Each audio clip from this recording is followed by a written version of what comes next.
जय श्री श्याम दोस्तों, नमस्कार। आज अपन राजस्थानी साहित्य के रचनाकार हैं, उनके लेखक हैं, उनको याद करेंगे। ये अपना पार्ट 2 है। पिछले पार्ट में अपन ने लक्ष्मी कुमारी चूड़ावत के बारे में पढ़ा था। अब अपन यादवेंद्र शर्मा की कहानी पढ़ेंगे। उसके माध्यम से ये इनकी जो कृतियाँ हैं, जो पुस्तकें हैं, वो अपन याद करेंगे।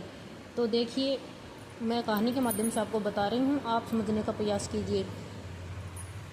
एक समय एक बूढ़ी माई बैठी थी, तो वो अपने ज़माने की बात याद कर रही थी कि आज के ज़माने में कैसी शादियाँ होती हैं और हमारे ज़माने में कैसे शादी हो रही हैं। उस बात को याद कर रही थी बैठी बैठी। तो उसके पोता आता है, वो उसको पूछता है कि दादी क्या याद कर रही हो आप? तो बोली, बेटा हमारे ज़माने में, मतलब जमारों को अपन याद करेंगे। ज़माने में मेरे ज़माने में पहले शादी कैसे होती थी कि मैं मेरी कहानी बता देती हूँ कि मेरे ज़माने में मतलब ऐसे ही जोक संजोग बैठ जाया करता था। मतलब जोक संजोग तो बैठता ही है शादी के टाइम में, तो जोक संजोग हो जाता था। और कोई भी मतलब ऐसे हम देखते नहीं थे, लड़के लड़कियों को एक दूसरे को घर वाले ही कर देते थे। जैसे ही जोक संजोग हुआ मेरी शादी का, तो संबंध बन गया। संबंध बना तो मुझे उस टाइम क्या दी गई थी? थार। दादी को क्या दी गई थी? थार दी थी घर वालों ने।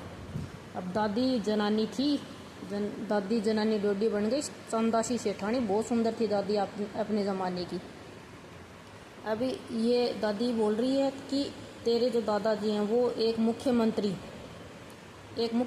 की तरह रहते थे, और मतलब घर में आके ताश खेलते थे, और वो बेचारी दुखी रहती थी वो दादा से।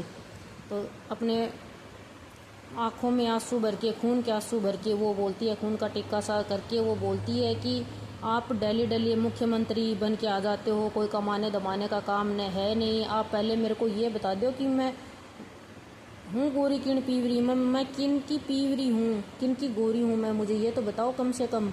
आप ऐसे हमेशा ही मुख्यमंत्री बनते रहोगे या घर का काम भी करोगे, कुछ करोगे कि नहीं?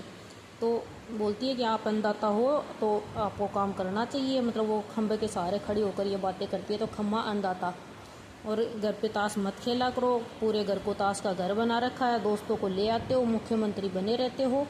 ये बात वो चिल्ला चिल्ला के बोल रही थी। कैसे बोल रही थी? चिल्ला चिल्ला के बोल रही थी। बोली, आपने तो है ना, वो चिल्लाई कि आपने तो मतलब पूरी मिट्टी को ही कलंकित कर दिया है। मैं तो सोच रही थी कि मैं चांदा सेठानी सी बन के रहूँगी, और मतलब खुद सिंगर के रहूँगी, हाथों पे मेहंदी के फूल लगा के रखूँगी। तो ऐसे चिल्ला चिल्ला के बोल रही थी। तो पता है उसने, मुख्यमंत्री ने क्या बोला? उसके दादा ने